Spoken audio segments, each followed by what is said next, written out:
Hi, Paul Wilkinson here.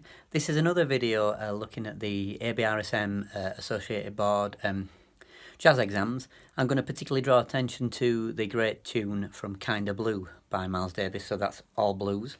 So this is looking at it from a perspective of a musician who is a jazz musician who plays a lot of jazz, and maybe giving some insights, some things that you could try a little bit differently that are not on the score, which are worth exploring. Maybe also talking a little bit about improvisation as well. So let's have a look at All Blues. This is the first piece in the ABRSM Grade 5 Jazz syllabus. So here we are, All Blues by Miles Davis, arranged wonderfully by Richard Michael, and the arrangement as it is great. This is just a few tips to look at it from a different viewpoint, viewing it from a different window. In this video, I'm not going to talk about so much the improvising that I'm using and the certain sort of phrases. So if you haven't seen my video 2 on Associated Board, I recommend you watch that, because that dives in and uses Burke's works from one of the early grades, and that will give you a sense of what I'm thinking about when I'm improvising. So, a couple of little tips.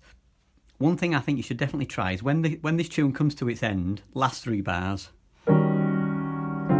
do what's called a jazz break. Stop on these.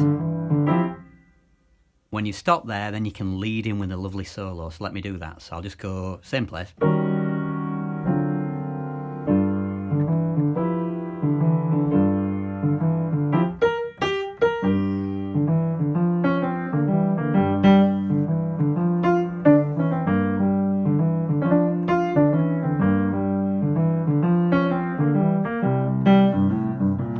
So those of you who know this piece well will notice that I'm playing the left hand differently from is arranged by Richard here. And the left hand is absolutely brilliant.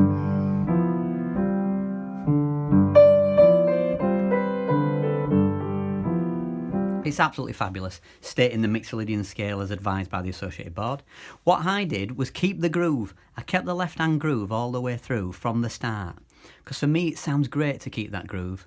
And I'm not saying one's good or bad, I'm just saying that one is different. And for me, I quite like the idea. A couple of my students just done the exam, just gone, and they got full marks, 30 out of 30 for this piece, and they actually did that. They kept the groove throughout. So you would then transpose the groove.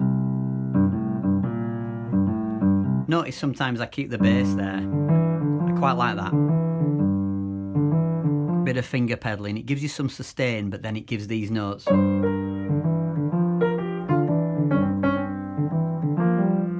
Gives those notes some edge, but yet there's some sustainedness underneath. So that's my tip on this one. Keep the groove moving as much as you can. Use the jazz break. That means you can do a little solo lead in beforehand.